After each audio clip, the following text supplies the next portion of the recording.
Hey everybody, I'm Nick, and today we're going to be taking a look at The Legend of Zelda Breath of the Wild. Oh yeah, also this is my first video. Hello! As you can see, I'm not good with introductions, so I'm just going to get right into it.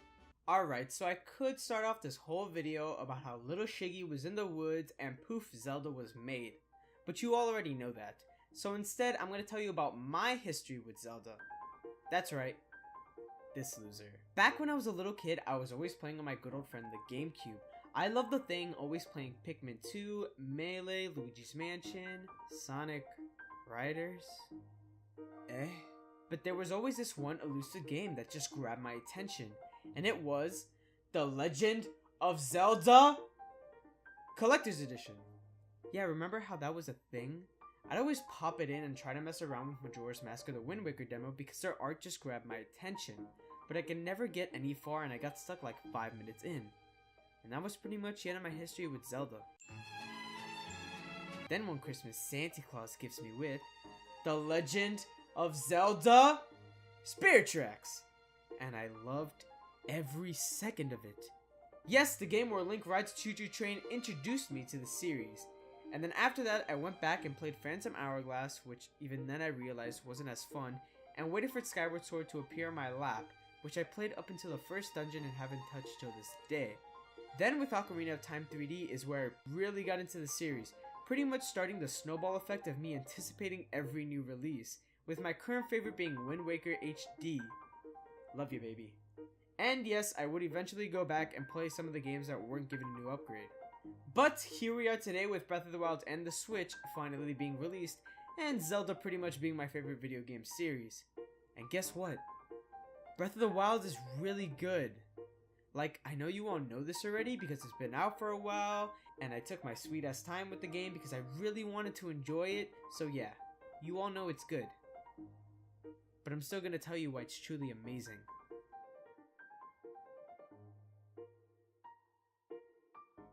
Link starts off by waking up from his big long 100-year nap with a slight case of amnesia and also no clothes. You can start off by picking up some clothes if you want, but something you do absolutely need to pick up here is a Sheikah Slate, which is your all-in-one item in this game. But once you are out of the cave, you are now in this big, beautiful open world, though there is still kind of a tutorial part to this game.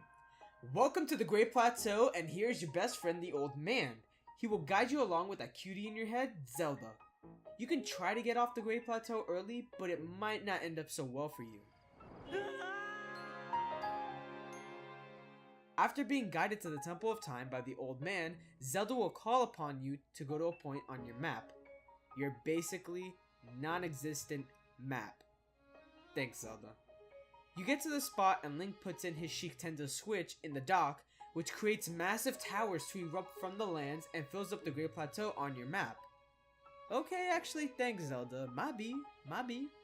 After that, the Old Man basically tells you, hey, if you want to get off this place and go explore, you need this paraglider I got, but I'm only gonna give it to you if you do these shrines. Now this might seem like the game is restricting you, but it doesn't ever feel like it, because although it is limiting Link to only explore the Great Plateau, he's doing just what he'll be doing for the rest of the game. Being finding shrines, exploring places, climbing, and fighting those dang bokoblins that are just everywhere. They even have their own stinging amiibo! All of these required shrines each give you a new ability for your Sheikah Slate, being the Bombs, Magnesis, Stasis, and Cryonis. And you even later get the ability to take pictures to add to your compendium. And take selfies! And really from there, the Old Man tells you some oh so spoilery stuff. And you are really set free for adventure. From here you can just go wherever the hell you want. Except to bed because this game is going to be eating up all of your sweet time. You think you're just going to go to the next main quest and you do start off in that direction. But if you lose any amount of focus and see anything in the distance, you're going to be sending Link there and you won't be en route for a main quest for a long time till you find yourself accidentally finding the area that the main quest was at. It's just so easy to get lost and explore, and one of the main reasons is the game says, here's everything you need and can get. Go wild.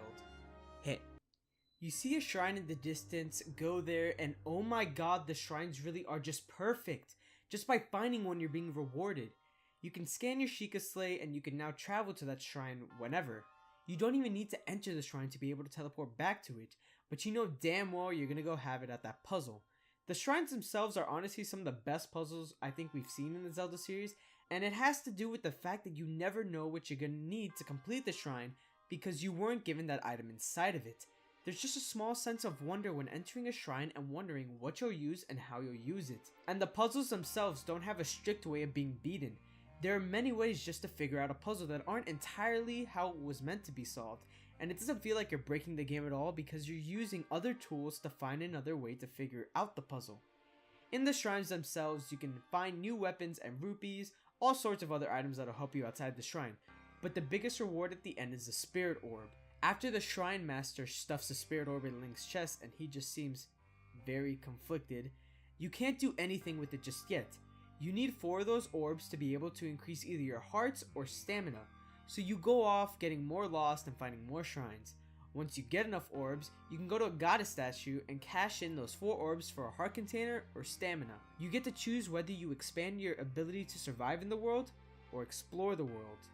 Not that it matters because this game is hard. Yep, in Breath of the Wild, you are going to die. A lot. Anything can kill you in this game. Enemies, weather, your own stupidity. You'll die obviously to the typical enemies that are meant to be difficult, but just about any enemy can kill you. Easier enemies like the previously mentioned bokoblins tend to always stick together in packs, and if you lose focus, they will kill you. There are also a couple of overworld bosses like the Stone Talus, who's just a big old dumb rock guy, who destroys his fist to kill you, then pulls up a new fist from the ground. Now that's hardcore. And the Hinox, who's just a big dopey guy who if you wake up from his slumber will rip up trees and throw them at you. But it's honestly fine, just shoot his eyes so he falls on his bum like a baby and give him some of that sword action. You can't forget the Guardians either.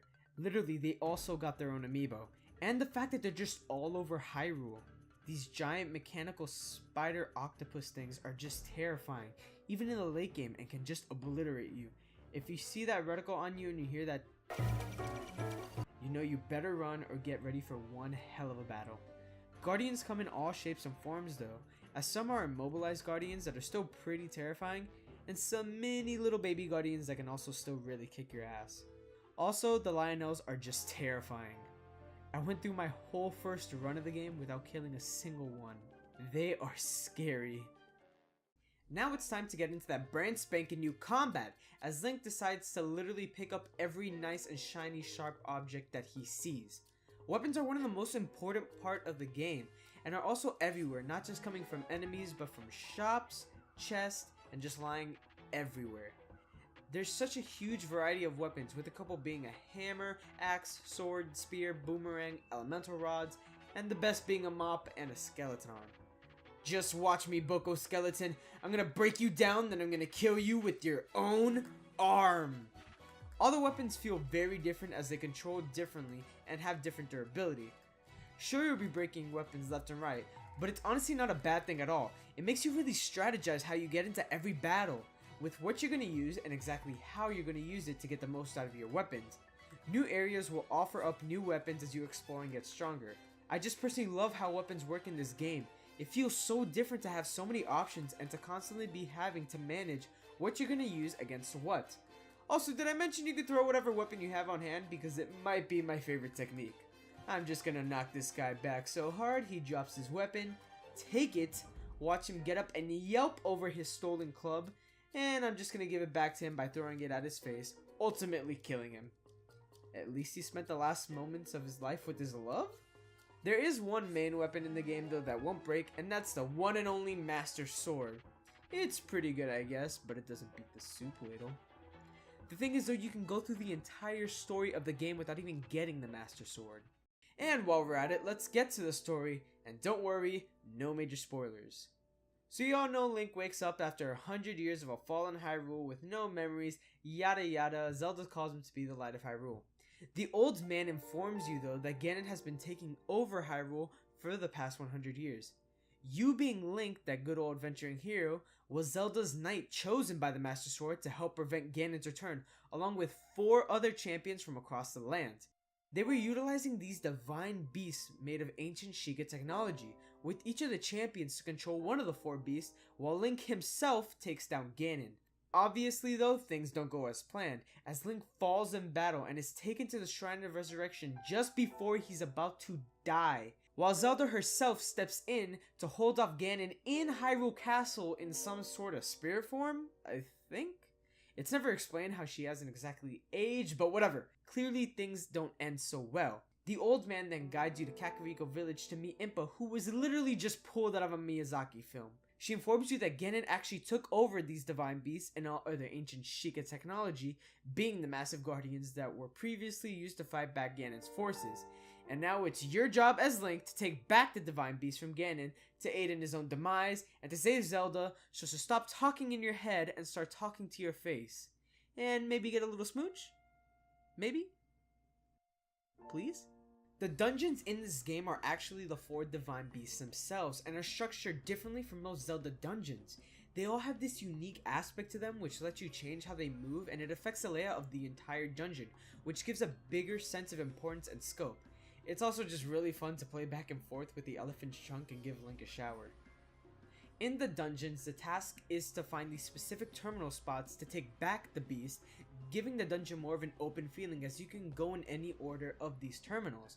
But before you can take back the beast entirely, you must beat the boss, which honestly are fun, but nothing super special. They all have this similar theme and look going on, so they kind of just blend together, which honestly can be said about the dungeons themselves, as they are fun to go through, except maybe the stupid camel with the spinning cylinders. They all share the same ancient Sheikah Divine Beast theme.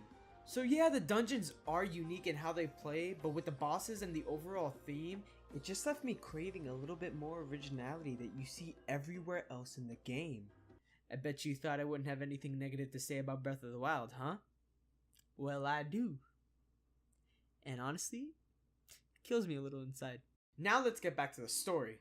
Actually, the story doesn't evolve much over your adventure. It's simply your job to get back these divine beasts from Ganon, and that's just what you do. The game is more about finding out the past through the story and what happened leading up to Ganon taking over, to which is done by finding memories. You can find these by simply following the main story quest, but you can also find them by doing the memory specific quest. Basically, when Link finds a location that he has a picture of on his slate from his past, he has these flashbacks of when he was there 100 years ago. These help flesh out the story and give more of a purpose to why you're doing what you're doing. It helps give personality to characters, being mostly the other champions and Zelda, but oh boy does Zelda dominate the spotlight here. It shows her as she desperately tries her best to prepare for Ganon's inevitable attack. She's struggling and she sees everyone around her in fear, preparing for the worst, but she still can't channel the goddess's power. She even slightly resents Link at times because he, being the hero of legends, means Ganon is coming, and makes Zelda herself feel like somewhat of a failure at preventing Ganon. Zelda, no, please, I'm sorry, I'm here to help. This is a team effort. I just feel for her so much, and it gives me the drive to just run straight to the castle and save her. She's also more humanized, being a cute little dork geeking over flowers, the Sheikah technology, and frogs, even trying to have Link eat them. You know, with a cute British voice like that, you can probably get me to eat anything. Also, she has a cute butt, guys. I made the joke, am I popular? Oh yeah, also Zelda is British now. Or maybe she was always British and we never knew that, because now we have voice acting! That's right, now in cutscenes we have full-on voice acting. And overall it's pretty good, with some of the best being Zelda, Urabosa, the Gerudo champion, and Revali, that self-conceited Rito champion. They just deliver their dialogue so well and give personality to the characters. It's all not so perfect though, with the disappointment being Mipha, the Zora champion. I'm sorry, I know she's cute, but her voice just doesn't do her justice. When she is talking, she seems like she would be so caring, trying to help others, but you really don't get that. Also, Yunobo is just kind of annoying. Help! Even though there are a couple of not so good voices, it's still great overall. It's nothing truly amazing, I'd say, but for Zelda's first real crack at voice acting, it went surprisingly better than I expected. Now, I've been rambling for what seems like a while now, but let's wrap things up by talking about the massive land of Hyrule itself. And when I say massive, I mean just massive. Like, oh my god, the thought of me exploring this entire thing is so overwhelming that I might just have to take a break just to plan everything out. As I mentioned before, the world also has variation in its land, with some cold mountains, a volcano town so hot you will literally catch on fire, more tropical areas, some typical forests, big open fields, a desert where you can ride a sand walrus around and just in drag to keep cool in the heat. That's a fun part of the game in case you couldn't tell. Every place just feels different and sticks with you. I can personally probably tell you where something is on the map just by looking at a single image of the place. Hey, kinda like those fancy memories you have to find. The memories you need to find across Hyrule also just work well for this world and just add to the many things you'll find and be rewarded for because you explored. Just about everywhere you go, you'll always find something in the world. You can obviously find new weapons and materials and the obvious 120 shrines or the 900 Korok seeds across the land. That's a lot of pollination, Great Deku Tree, if you know what I mean. But there are also other things like finding some more visual treats that I won't dare spoil, because just finding these things for yourself is one of the most satisfying things I have ever done in gaming. Nothing beats just climbing one of the thousands of huge mountains in this game and being rewarded by seeing something so unexpected, or even just to find an entire new part of land. Also, it's kind of crazy that I haven't even mentioned climbing yet because it's something so prominent in this game, but it's so second nature, and Link just has some sort of magic hands or feet because he can climb quite literally everything in this game. Also, in this massive world, you'll be finding many villages with residents of Hyrule. They all feel very distinct and alive, with people constantly moving around and going through their own day. The people with more dialogue than most also just feel a lot more livelier than ever, being more expressive, like with Cass, Pura, Paya, Hetsu, that one guy who might like a Sheikah robot thing a little bit too much according to his wife, and the one and only Sidon. It just goes to add so much personality to the world and it helps it feel a lot more lived in and full. It feels like just everything created in this Hyrule was given attention. It just begs to be explored all over, and trust me, you're gonna want to do plenty of exploring. I know I sure have. Breath of the Wild really is just something so special. All the hype around it and all the aggravating delays we got were absolutely worth it. There's just so much I feel I didn't even get to go over, like how Link has so many different types of clothes and how they can all just be upgraded. But I could go on for hours and I'm sure I'm getting annoying by now, so I'll just stop here. The game isn't perfect, with some subpar voice acting, the dungeons being somewhat of a mixed bag overall, and some frame rate issues in certain spots. But with how awesome and massive the game is overall, those are just tiny nitpicks. I just can't put the game down, and there's even DLC coming out soon. I'm going to be playing this game for a long time. Thank you so much for watching, guys, and I really hope you had a neat old time. I'll see you soon.